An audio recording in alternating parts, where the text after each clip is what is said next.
Part 8. Was God true to His word? He was. And He passed the sentence of death upon Adam and Eve. So why wasn't that the end?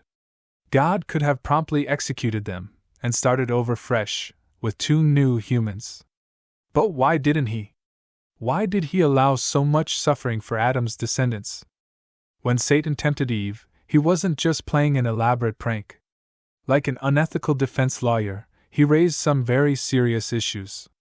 Was God withholding freedom from Adam and Eve? Could mankind truly be independent from God and successfully rule or govern themselves? God gave us life and everything we have, but does He really have the right to rule us? Although many people claim that religion forces its beliefs on people, God Himself doesn't force anyone to worship Him.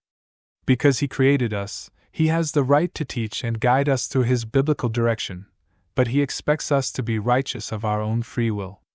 Like a parent does a child, He tells us the potential consequences to our bad actions, but it's up to us whether we heed His direction. As we learned earlier, Adam and Eve were sentenced to death. But God, being a merciful judge, permitted them the chance to have children, and allowed them to truly see what life was like without Him. But did they die immediately? No. When they decided to betray God, they lost the one thing only God could provide: perfection and immortality. They then gained imperfection, like a sickness, meaning they would slowly decline and die of old age. The same way someone can get cancer, decline in health, and pass away. It tells us at Romans 5 verse 12, "For this reason, just as it was through one man that sin came into the world, and through sin, death, and thus death went on to all men inasmuch as all sinned." Just like with things like heart disease and cancer, they are inherited illnesses.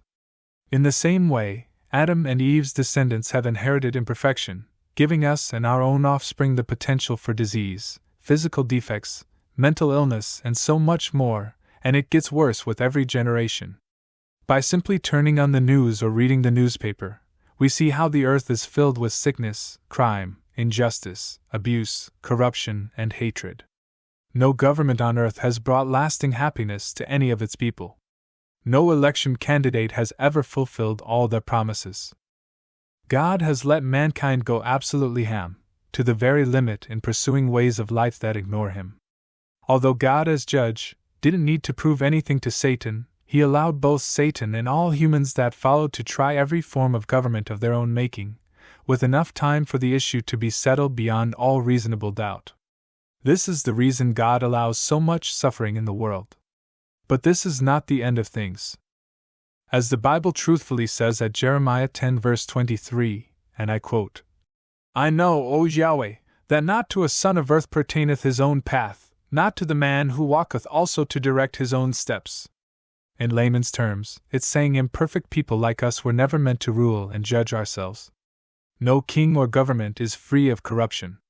But guess which perfect human man was capable of being the perfect king? You guessed it, Jesus Christ. So back to the original question, why did Jesus have to die? If He is the Son of God, why didn't He save Himself?